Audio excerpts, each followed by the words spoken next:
Is there any, you've been a prosecutor, is there any deterrent effect here? I mean, there have been relatively few prosecutions over the years. You know, there's a case here, there's a case here, there's a poster child here, there's a poster child there.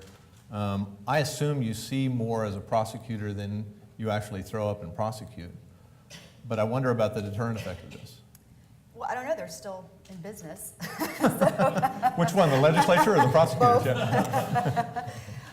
I think that, you know, public integrity unit, people think that's all they do. You know, 24/7 is, you know, political corruption and politicians, but really the majority of the cases are coming from, you know, the comptroller's office, the auditor's office, the AG's office and some, but it's really more about, you know, trying to recoup money that has been stolen from the state by fraud, motor fuels tax fraud, insurance fraud. So that unit encompasses quite a bit more than just politicians not checking forms, but that's the perception that you have, that really is what they do predominantly. I kind of want to focus on the legislature. You worked in the legislature, your dad was a legislator, you've been in the prosecutor's office. Is your sense of it that these are generally people not self-dealing or not using their jobs for anything other than what they're supposed to be doing?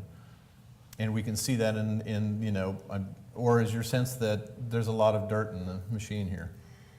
Well, I think, you know, when I came into the legislative arena as a young lawyer, working for Senator Lucio, and, you know, seeing that environment, I think when you're young and you don't know any better and you don't have the laws, I mean, it takes 4 lawyers to just interpret the election code and the insurance code and penal code, quite frankly. So you come into this environment and there's not a lot of training and you just sort of do as other people show you. So I think the leadership has to start at the top, whether that's the elected official or the chief of staff. But I think it is an environment that unless you've been a part of it, you don't really understand it. And once you're out of it, you can see why people think, you know, it's just the appearance of impropriety. And so you can disclose all you want. I still think sometimes it just looks bad from the outside in.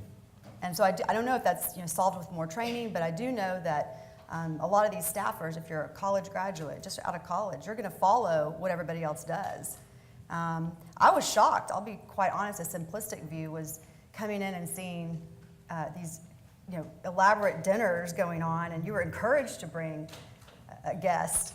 And I just thought, wow, it just looks bad. I can't believe you're allowed to do this. It's almost like you're a corporation or a private law firm recruiting. So, you know, but again, that's the game, and everybody has to play it or you lose. You know, if you're a lobbyist, I can understand that. You're going to get outworked. And so if you're going to have that game, and you're going to have these rules, then I guess you need to just be sure and be clear of what those rules are. And I think if you're a prosecutor, on the flip side, I've never been a fan of trying to cram in a set of facts into an offense just to make it work.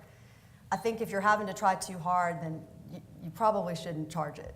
And I think if you're an elected official, if it just looks bad, or maybe you should go ahead and disclose it. You know, I think that's probably the best course of action.